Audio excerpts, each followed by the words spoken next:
Carole co-founded Spiritual Tools for Healing, a nonprofit organization in Berkeley, offering groups and seminars for individuals with life-threatening and chronic illnesses. So please give it up for Carole Pertofsky.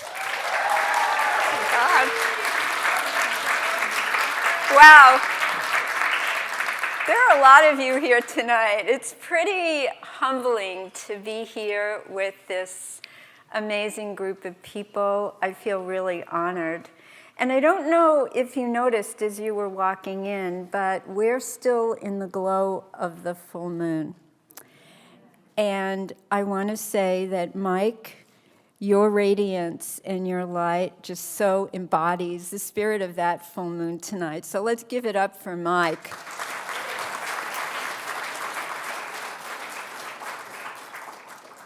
It's really quite amazing to dedicate your life to helping people grow their inner resources so that we can all thrive and flourish.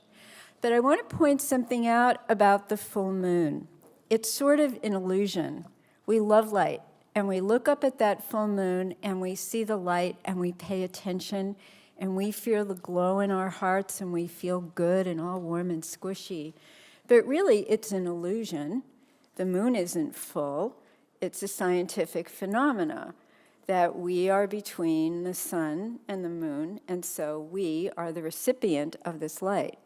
And I want to honor that light, and I also want to honor the depth of the darkness and the sanctuary that darkness gives us. And so my talk isn't only going to be about the light, partly because I don't have a temperament like Anne's. I wish I did. Who here wishes, like listening to her and you're thinking, wow, I wish I had that temperament. As my beloved community who are here today, my family, my friends, my beloved colleagues, and I have to say the jewel in my crown are my former students. I'm going to lose it with them. We've all been through many ups and downs in life together. And we've been on this journey, and we've gone through many ups and many downs. It's great to be happy when life is going well. But I think the rubber hits the road when it's not going so well. So I want to tell you 3 stories. The first is about purpose. The second is about distress. And the third is about sanctuary.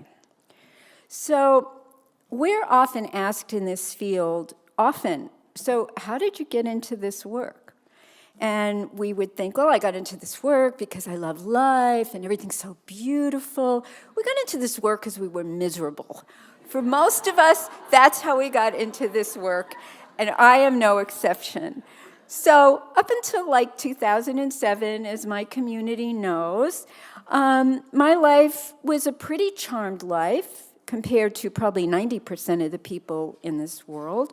I had my ups, I had my downs, I had beautiful things happen, I had really distressing things happen, just like you. So that was 2007, and everything was going really well, and suddenly 2009 hit. And in 2009, all of us collectively suffered however the recession hit us. And for me, one of the most painful parts about it were layoffs here at Stanford. And I needed to let go of some very talented staff. In the backdrop, it was a year of grief and loss. I lost my parents, I lost my pets, I lost an important relationship. And to my amazement, I really hit the wall. I lost my resources. The vulnerability and the conditions ground me down. So a friend observing this asked me to come to a session of a 9-week course she was taking called Awakening Joy. And let me tell you, in the mood I was in, it was like, what? Awakening what? I just want to go to sleep. I don't want to awaken anything. And I did go, and there I met Jane and James Barras at this course, and it was my great fortune, Rick Hansen, who teaches about neuroplasticity and the brain and how to hardwire happiness, was the guest speaker. And I'd had a really successful career in wellness, but you know, guys, you see these drawings like in Bible stories when you're a kid, and there's like the archangel, and he's got his thing, and he's like calling to David. I sat there, and for the first time in my life, I had a calling. It was like that little archangel was like, listen. And at that moment, I knew my way out was to learn as much as I could about how to grow my own inner resources. And as an educator, I also knew that my destiny was to teach this kind of stuff. I didn't know how I was going to do it. It was literally one foot in front of the other, one lecture after another, one YouTube after another. Thank God for TEDx. So what ended up happening was a blessing. I have had more than my share of opportunities to bring this work into the world. But I have to say that the biggest blessing of all has been here at Stanford with my students. This place is exciting and profoundly beautiful and profoundly challenging, as Fred described and Eleanor so eloquently laid out. We here are dazzled by luminaries, Nobel Prize winners. Gosh, it's lunchtime. Should I hear the Pulitzer Prize winner or the meditation master, or maybe I need to get my butt out there on the trail and go for a run? This is like our plate. However, our students come and we look at them, and I'm just dazzled by their boldness and their creativity. You guys are amazing. I love Gen X. I love the millenniums. They excite me. You're welcome. You truly are. And yet, in an environment like this, where excellent is the norm, we are so incredibly hard on ourselves. When you scratch the surface, you hear, not just the students, all of us, so caught up in perfectionism and social comparison. Am I enough? Am I enough? Am I enough? As my co-teacher Donovan says, there's got to be a point where you're enough.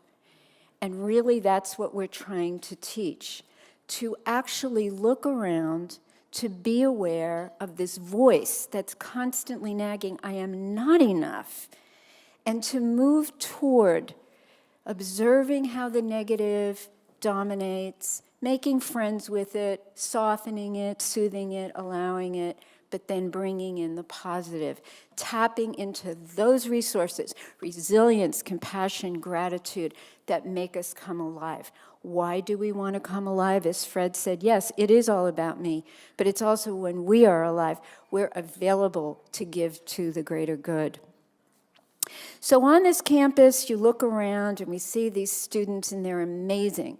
And they've got these big smiles on their faces, or they're like looking at their calendars with their like coded schedule of, cross-reference between their groups and their studies and their classes. Everything's so scheduled. They're so damn organized. I couldn't even find my notes before I got up here. Seriously. And so you run around campus and, like the girls are smiling and they're running and their ponytails are like swinging in the breeze. And the guys, like they have their little like man buns and they're like all cool in their flip-flops like Fred. And it just looks so great. But what we know is something we call the Stanford duck syndrome. So think about a duck, and some of you may know this. Picture ducks on a pond of water. So what do you see? Don't they look beautiful, just effortlessly gliding across? Well, that's the facade that the students want to internalize. What is the duck doing underneath? He's paddling like crazy. But it's not cool to look like you're paddling like crazy. So our students walk sharing the illusion of like, hey, it's all good. And underneath, lonely, so lonely, because who can I share my real vulnerability with? Who can I really share this connection with? Who can I say they really know me, they really care about me?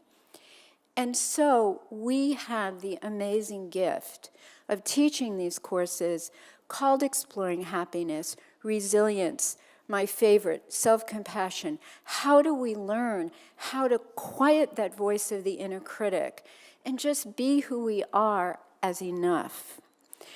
So this was really exemplified to me. I want to share some stories. A student whose name was Vicky, and it was in the second week of our course, and students can drop still at that point. And Vicky came over at the end of the class, and she said to me, "I'm sorry, I need to drop this course." Now, this is weird, because students don't tell you they're going to drop the course. They just sort of disappear into the night. So, like, what's going on? How come? And this is what she tells me. Every day since I remember, I knew my job in life was to be successful, very successful. And when I got old enough, I asked my mom, how do I become successful? How? What's the how of success? And she said, you need to work very, very, very hard. And so Vicky worked very, very, very hard. And when she was about 9 years old, she started getting a little anxious. Mom, how do I know when I'm working hard enough? And Mom said, when you're suffering. Yeah, think about it. How much does this mindset travel through our brains suddenly, kind of like the buzz behind the screen? So we dedicate ourselves to really teaching students how damaging that is, what a downward spiral that sends us in our lives. And then came November 2016. And I felt like I was suffering from the imposter syndrome because I was not feeling radiant. I was not feeling happy. I was incredibly distressed, as many of you were as well. And as the months pass on, I continue to become more distressed. I really was sort of floundering around, and maybe I can see by some of you like this sense of waking up unsteady. And some friends would say, you know, practice equanimity. The Buddhist, the Hebrew, the Christian traditions, the Hindu, practice equanimity. This too shall pass. I am a Jewish woman. And I know, you get that, right? But there's another piece to this. Not only is my temperament driven by anxiety, but my grandparents lost extended family in the Holocaust. And when you go back and you read, what were people thinking in 1933? Oh, don't worry, this too shall pass. The truth is, it did pass. However, at the cost of how much suffering. And there was my dilemma. And I have to say, I am still marinating in that dilemma. But I did have a student, I'm going to tell you another student story, who kind of, as the kids say today, I got woke. I got woke. So let me tell you about Joe. Joe is a star athlete.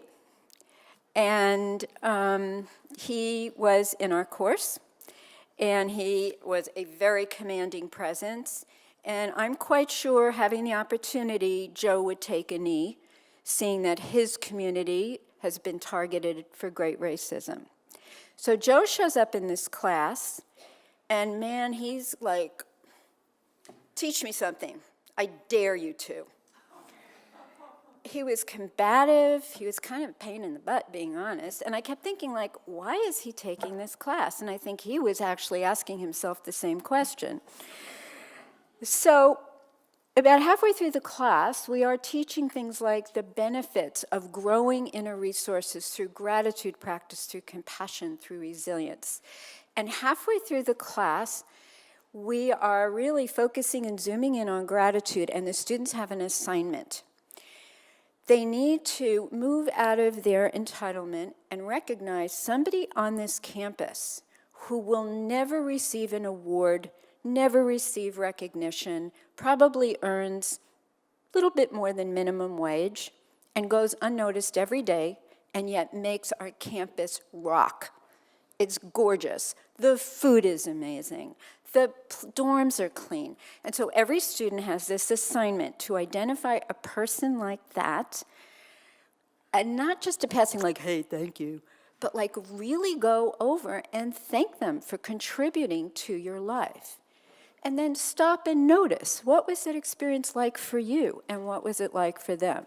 And Joe's like, whatever.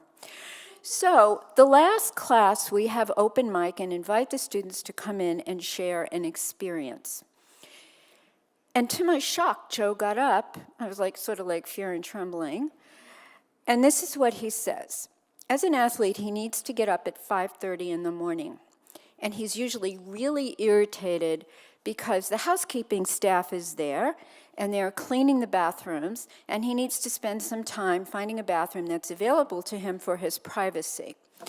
And so he goes in, and he opens the door, and the housekeeper's there, and it's 5:30 in the morning, and he starts shutting the door, and then he remembers he's got this assignment due. And so he says to the housekeeper, hey, I just want to really thank you because it's really nice in the morning to come in and everything's all clean and shiny, so really I thank you. And the housekeeper, in somewhat halted English, not her first language, broke out into tears. And she said, I thank you. You are the first person, I've been here 15 years, you are the first person that has reached out and thanked me. At that point, I still get a little, at that point, he looks out and he goes, so thank you guys for helping me find my sweet spot. I love you guys.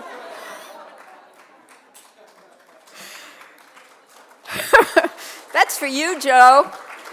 So, he's out there, and he's in the pros, and my best hope is that when those guys are in the locker room, that Joe radiates, and that this experience was a good ripple, and that it continues being a good ripple out in the world. And so what Joe did was help me come back home again, home to love. And so my third story is about this sanctuary of love.